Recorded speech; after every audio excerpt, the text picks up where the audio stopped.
Welcome, Pirate fans, to today's podcast of the Coach Rob Woodward Show. Coach, how are you doing? Great.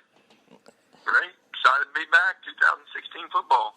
That's exactly right. And at the beginning of preseason, when you guys are back in the summer and July and August and stuff, it always seems like you guys always have a different set of challenges, things that you have to look at. What set of challenges did you guys find this year that you had to take a look at to go forward with the 2016 season? Well, the key thing we always focus on in our off-season, whether it be in our winter program or early summer program, is just making sure that we have the fastest, strongest, most athletic guys that we can in terms of what we can do in the weight room to prepare them, what we can do in terms of conditioning. So that was a huge focus for us as always. But we also recognize there's a lot of new faces, a lot of young, not really, I've used the word immature with our guys a couple times, but not from a growth or physical standpoint, more from an experience standpoint.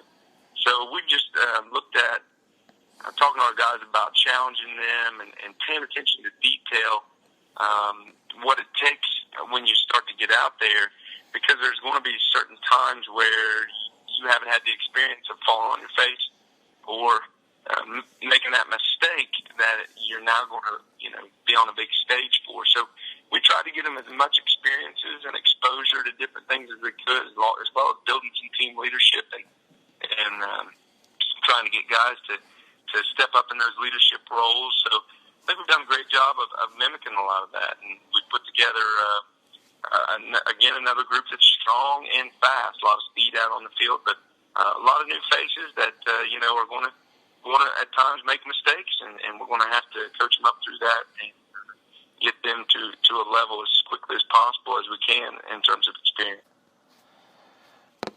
And of course, with the with this new group coming in, you've got a lot of kids coming in.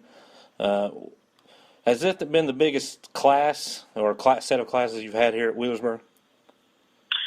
The biggest set of classes when you look at overall with our 82-man roster, we got 12 seniors, but we've got another 20 juniors, another 25 sophomores, another 25 freshmen. So, all those guys put together, that makes for a youthful group in terms of experience.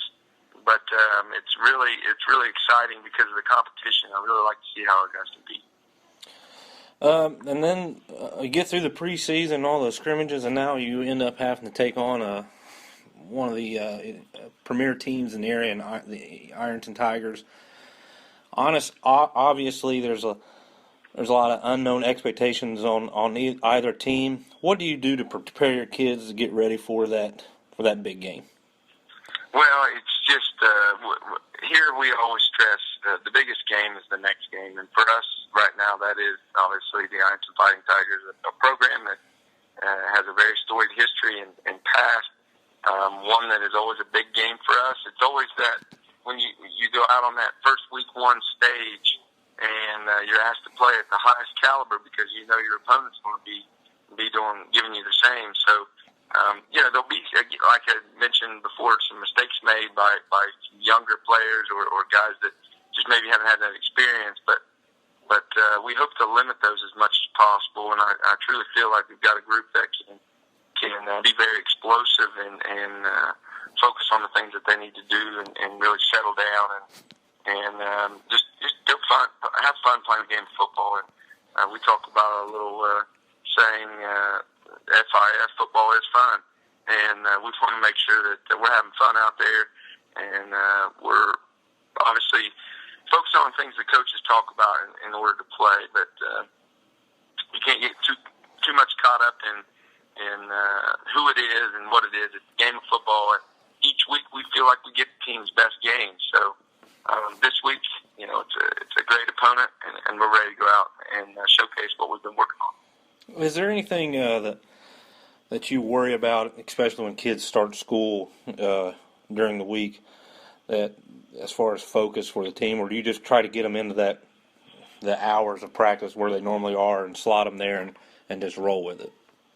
Well, we, I try to give them a heads up because they've obviously got a lot of things that they're trying to plan. I try to really stick to our practice plan so that they know, hey, I've got to, set my time, allot my time for, 3 to 7 or 3 to 6 or 4 to 7 or whatever it may be to get focused on football because the kids have other things they got to do as you get into the school week. But control the things that we can control. That's what I tell them all the time, and I try to be as upfront as I can as a coach and say, here's what we've got. You make sure that you're ready to give this time to us, and then obviously when you get outside of that, get yourself into the classroom and the other places that you need to be, and get the things done that you need to, and hopefully that way they can be a little structured as they get through the week. Well, Coach, we wish you nothing but the best of luck this week, and we know you got a lot to work on, and your coaching staff, and they do a very good job, obviously. We do want to, this year at BURGFan, we're going to try to get some of these fan questions back in here. The first one comes from Al Cooper, and he wants to know what your favorite NFL team is. My favorite NFL team, it's as a kid, it's kind of funny. As a kid, I grew up, I had an uncle, and I've still got an uncle that listens there in BURGFan.com up in Minnesota, and he used to send me down the Viking Update, which was a little paper that they had there in the Twin Cities. And I had some favorite players. Keith Millard was one that played there for the Vikings back. And I used to be a big Vikings fan. Over time, I've gotten less and less to where I've watched NFL football. I'm drawn to college football, but I just haven't been able to get back into the NFL like a lot of the guys play fantasy football and those kind of things. My time is all spent watching high school tapes, or I catch a little bit of college here every now and then. But this day and age, I kind of have been drawn to some Clay Matthews with Green Bay Packers. My son has a Clay Matthews big pro decal on his wall from the outside linebacker position. Being one of those players, he kind of got into watching that with me one day.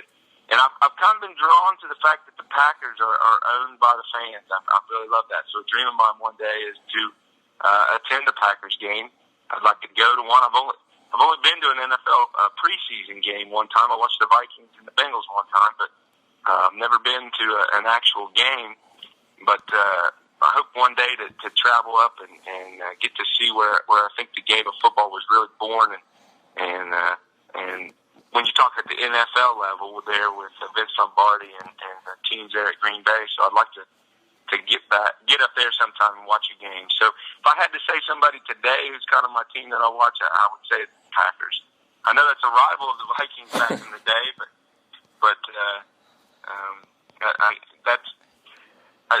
that's a dream of mine, is go down and watch a game sometime. So I guess that would be where I would lean towards. I'm sure your son would love that, to go take him to that. I've been told that Green Bay is like Portsmouth, Ohio. It's just like it's a small town, and then all of a sudden there's a big stadium in the middle of it. Right, and you from somebody who loves the game as much as I do, it's something that I really want to get myself to just whether I've been to the NFL Hall of Fame, I've been to the College Football Hall of Fame, I've been to the sanctuary of the Ohio State Buckeyes and seen some of that stuff, and we treat, of course, Ed Miller Stadium like a sanctuary to the game. So I love to get the experience and to visit the different stadiums and to see how people address and respect this game that I myself respect so much. Well, I guess first things first is that's just to go out and try to get you a victory on this Friday night. Absolutely. Go out and have a great, have fun playing the game and, represent the community the best way that we can, and that's what we're planning to do. Well, we appreciate it, Coach, and good luck to you and your staff this season, and we'll talk to you after the Ironton game. You bet. All right, thanks.